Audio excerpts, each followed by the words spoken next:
today I'm going to talk about 80s vampire films, or 4 80s vampire films. There's a lot of vampire films in the 80s, you know, but there were 4 in the mid 80s to the late 80s that were a certain style of like horror film, and they went into different directions. One went serious, the other 3 went more comedic. But these were the kind of films that lasted from that period. There were other ones that went straight to video that didn't last really that long. These 4 have stuck in there of cults now. So that's what I'm talking about. So I'm going to talk about Near Dark, Fright Night 1 and 2, and Lost Boys. And I'm doing them in that order because that's the descending order of quality for me. So I'm not going to be ambiguous. Lost Boys is the worst one. I'd rather watch Fright Night 2 over Lost Boys quite easily. But start off with Near Dark. Near Dark is by far the best one. This is like head and shoulders above the other 3. Even though I enjoy the Fright Nights, this one is much better. For start, it does not mention vampires. And the thing this film has is it goes back to the basics of cinema where you don't need to be smart arse and actually explain everything.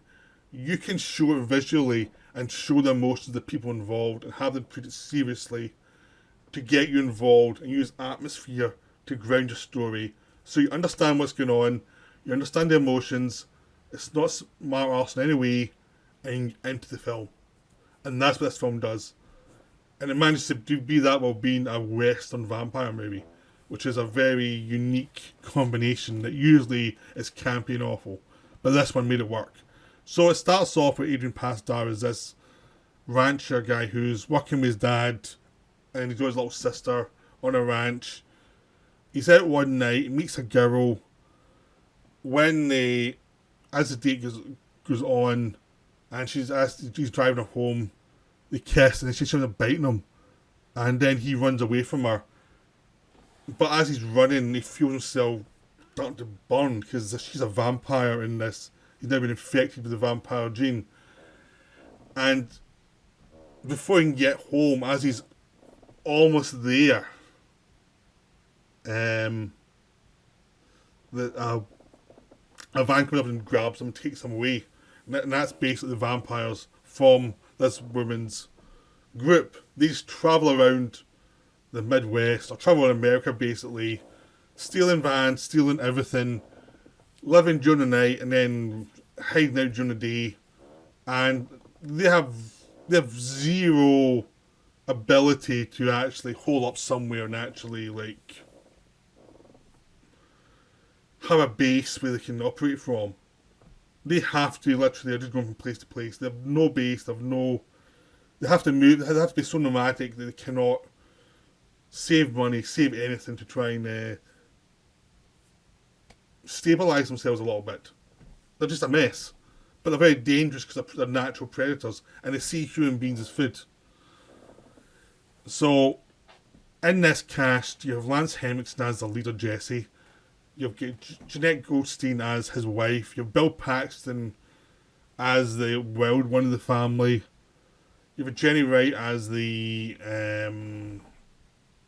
love interest who bit the cowboy, and you've got a little boy, Josh Miller, as a young vampire who was turned as a boy, who everyone calls Grandpa, but he still gets some of the boy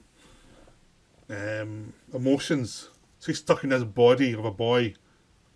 So, and he's treated childishly sometimes. And it's about them really, how they survive, and it's really about the kind of operation of survival. So Adrian Pasdar's character has learned how to become a vampire, and his problem is he can't kill anybody, and they're saying to him, like, if you don't kill, we're going to kill you, because we can't carry you having you suck up blood from us after we've killed somebody. You have to do it yourself. This is just a normal function. This is what you are now.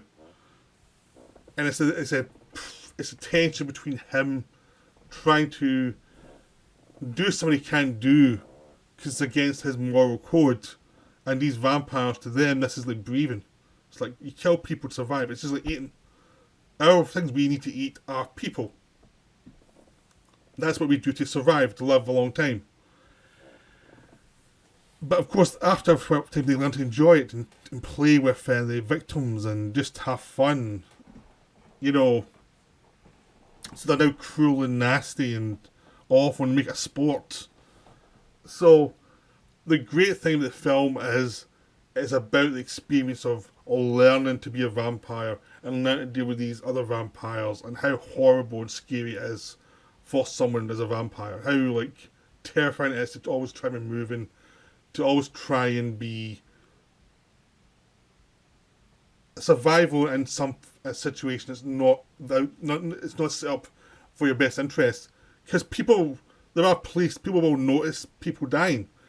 So you got to keep on moving, and you have to avoid the sun, which means you're always looking for a tail. You're always looking to board stuff up. You always have to switch vehicles and burn them out. You always have to do all these things just to survive.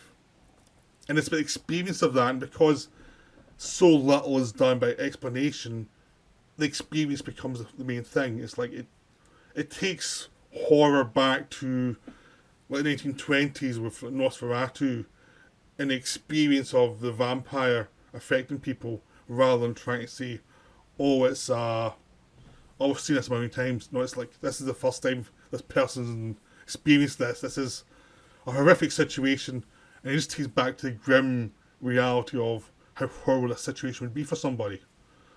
Now, the film's not perfect. The ending, how they get out of the situation is not the best ending ever. But it's still enjoyably done. And if you watch it, like I watched on a projector this time, and just seeing the way it was shot, because it was shot for the cinema.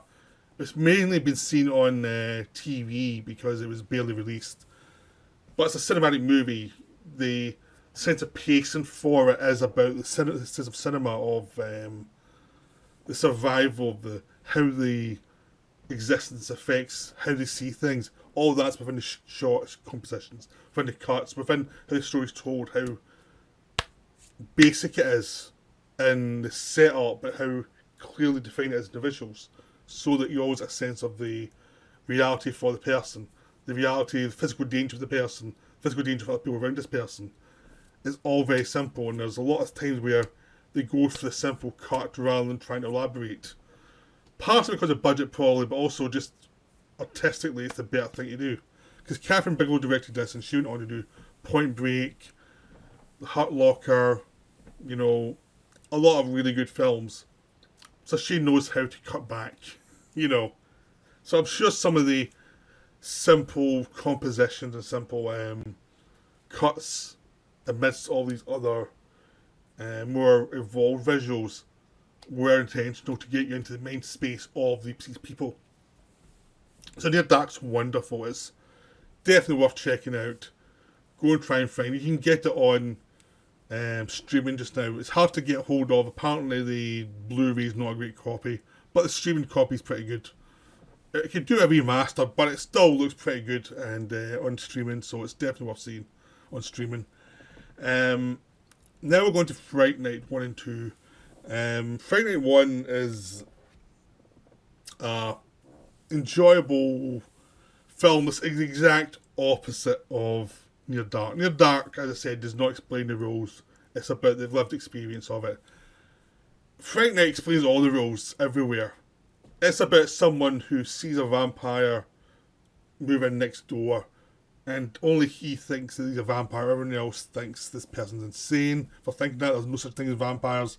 And it knows all the rules. It's got vampire films playing in the background all the time. One of the lead characters is called Peter Vincent, who's actually a guy who played vampire hunters in films, who now has to help hunt a vampire in real life. So it's steeped in vampire film knowledge. It's steeped in parodies of vampire films. It's steeped in playing twists on the vampire cliches. But it's a lot of fun. It really is enjoyable. It's a game film, really. It's a game film of, have you seen these films? Let's have some fun with it. It's that kind of film. It was directed and written by Tom Holland, who wrote Psycho 2, and we just end up going on to do Child's Play. This is a really enjoyable particular film. It's well cast. I mean, Most of the actors are not A-listers or anything, but they're all enjoyable. Roddy McDowell plays Peter Vincent, who's a vampire hunter on screen, and he becomes a vampire hunter in reality, basically doing Peter Cushing. But it's really enjoyable what he's doing. It's really fun. He's like the highlight of the Fright Night films. William Ragsdale plays Charlie, who's the protagonist, who's always in a panic because either he thinks someone's a vampire, he thinks no one believes him. He tends to yell his dialogue too much, but that's for the character because the character's not believed. So it makes sense. It's just sometimes it's like, you've yelled enough, please, less yelling. But I'm sure he's doing what he's directed to do. So, and that's more in the first film than the second one, actually. Chris Sarandon as the vampire is a lot of fun. He knows exactly what film he's in.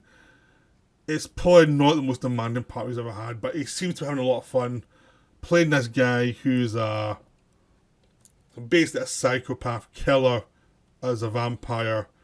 And he just kills the victims one by one. And he enjoys playing with Charlie when he realizes Charlie's actually onto him. And he's having a blast playing a part, and the character's having a blast torturing this poor kid. There are other characters like Evil Ed and the girlfriend who are fun characters, exactly what you think they're going to be. The actors playing them are fine for what they're doing. It's just an enjoyable film. I mean, the vampire, of course, has his protector, human protector, who turns out to be something different. There's just lots of different things. There's a reincarnated love from an old love from the past for the vampire as well. There's lots of old cliches you've seen before in other films. But it's all done really well. It's very enjoyably shot. The music's good. Everyone knows exactly what film they're making. And it's done as good as you can be for this kind of film. It is not the deepest film, but it's a perfect Halloween film. It's a film to watch on Halloween with your friends and enjoy it. It's that kind of film. Near Dark is more artistic. This is more commercial. But it's commercial done right. It's commercial done the way you wish commercial films were done more. Like, with a lot of love, a lot of knowledge of the genre, and a commitment to having a good time, and not taking it too seriously. Now, Fright Night 2 is a lesser sequel, but still very enjoyable. It's written by Tommy Lee Wallace, who directed Halloween 3 Season of the Witch, which is the controversial Halloween sequel that's now beloved. He also did It later on, the mini-series version. So, he's done some good stuff. This film he made, which got dumped, on release, it got dumped. Initially, they were going to make it for Columbia, who did the first one. Then David Putnam became head of Columbia, and he just discarded the project. So they had to go elsewhere to get the film finished, to get the film made, basically. So they had to do it under budget constraints. So they cut their budget down to make the film. So the film was less expensive than the first one, I think. Even though it was based on a film that made a lot of money. And then when the film came out, it was dumped by the distributor because it was a distributor who didn't have any real influence. So Columbia, who made the first one, released the second one, and it was basically possible, and barely released it. And it was barely released in video, and barely released in DVD, and it was like, it's one of those films that, did this even exist? Like, trying to find it anywhere is hard. But it is an enjoyable film. It does not deserve its fate. It's not great though, but it's not terrible though. It's really enjoyable. It's just that it's doing something that means you're getting more of the same. It does not have a take that makes it really original, but just doing more of the same with people who know what they're doing can be really enjoyable. And that's what this film actually managed to pull off. It's really enjoyable. It's not the same level as Season of the Witch, Halloween 3, this director, which is a much better film. This one is a sequel in a sense that it's playing off the first one. And this time, Charlie thinks there's no such thing as vampires. He thinks he's going mad. And then someone's starting to stalk him, and which we know are vampires, but he's trying to ignore being vampires until he thinks maybe they are vampires. And there's a to and fro between him and Peter Vincent about vampires. Do they exist or do they not? Or yes, they do exist, but are these people vampires, or is he going mad? Is Charlie going mad? All that stuff's fun. He's got a new girlfriend who's actually a more fun character than the first one. Because she doesn't put up with nonsense as much. It's just a more fun performance, really, I think. The girlfriend in the first one's a bit whiny at times and a bit annoying. This one, generally more up for hitting back at him. And those three, like Peter Vincent, Harvey, and Charlie, are the main characters trying to fight off the vampires. Julie Cameron plays the lead vampire. She's a bunch of other vampires with her. So it's more of a monster club than just the lone vampire from the first one. But it allows for more gags in this one. It's a comedy still. There's some dark humour. What they want from Charlie is quite dark, ultimately. So the villain's motivation is solid. It's just one of those films that's like, because it's a sequel and there's no one great idea how to twist the whole film into something different, like they did with Aliens or something like that, it just feels more the same rather than something completely different. But that's fine though, it's still enjoyable. It's still one. I watched this one the day after I watched Fright Night, and it was a nice continuation. It was enjoyable for what it is. I think it just a bad reputation because it came out and bombed instantly, because being for things that wasn't its fault. So it's still a good, enjoyable film, which is not as good as the first one. But it's an enjoyable sequel. It really pulls off what you want from a sequel. Finally, we have Lost Boys. This is the worst of the bunch. There's no getting around this. This one's not that good. This is the most beloved of this bunch as well. Like, people still think Lost Boys is a good film. It's still shown like in revivals and stuff. And it's like, why? It's not good. It's basic. I mean, the weird thing is the Fright Night 2 takes off from Lost Boys in a couple of design things, which is the worst part of that. Because Lost Boys is really based on a music video film. Like, and it continues something that goes through a lot of these films, is the homoeroticism of these films. Like, in Fright Night, there's a gay subtext of a guy who'd rather watch another guy than be with his girlfriend. You know, there is like a gay subtext there, which is fun to watch because it's like an enjoyable little subtext, which I got straight away, even when I was a kid. It was like, oh yeah, there's a gay subtext. Now, the sequel doesn't have the gay subtext. The sequel's pretty much, it's just not there. And the first film had one or two gay actors in it as well. And it's a fun subtext. It's like somebody's like, it's very amusing. In The Lost Boys, it's pretty much all gay subtext. In a way that's really weird. Now, the director, Joel Schumacher, was openly gay. And it comes through. In no time do you think you're watching a film made by a heterosexual man. Like, at all, ever. In this one. The fashions are made by someone who used by a costume designer and our director. So the fashions are in your face. You can't avoid them. You know, the design is pretty much dominant in the film. It is an MTV film. This is what it is. I mean, they said that when it came out and everyone denied it, and it's like, no, it was. It's an MTV film. It's a film where a few images is all you're going to get of the character. Like, yeah, there's a love scene between the lead and his girlfriend that is there basically to say this character's not gay, even though we know he is.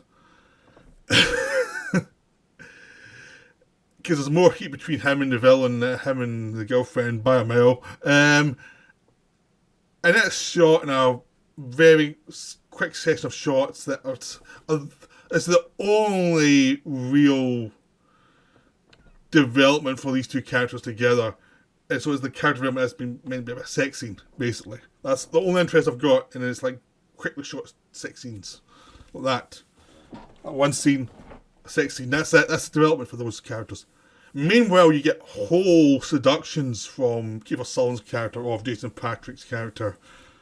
So there's the villain seducing the hero throughout it. And so much is shot through with like the visuals being really quick paced, and the visuals telling you everything you need to know about the characters, and what you need to know about the characters is they're not that deep, and the plot's not that deep. But it is a comic book movie. It is a pop culture movie. That's what Joel Schumacher did with some of these movies.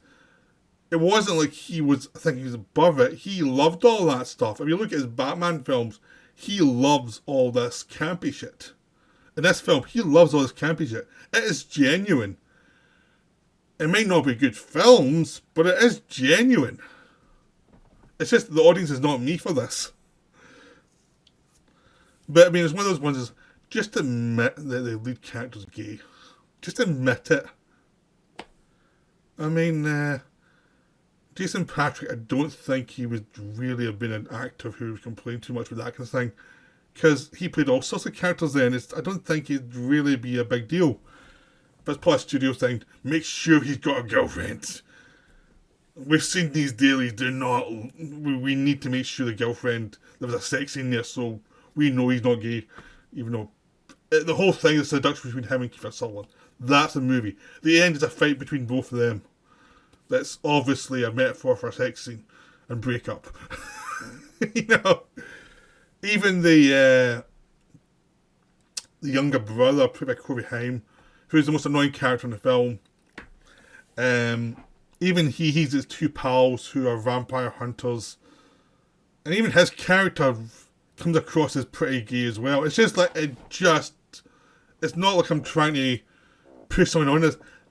It's just that that's the aesthetic the director puts on the film, and the way they dress just screams that's a preference. That's what it screams from the, because like nobody would be wearing some of those costumes who's heterosexual male. Just they wouldn't be wearing them. Most heterosexual males do not like clothes that much, you know. So it's just that thing, that design thing. It just brings out the gay subtext quite a bit. And there's all stuff with bikers, with all this kind of weird macho stuff that hides their true feelings.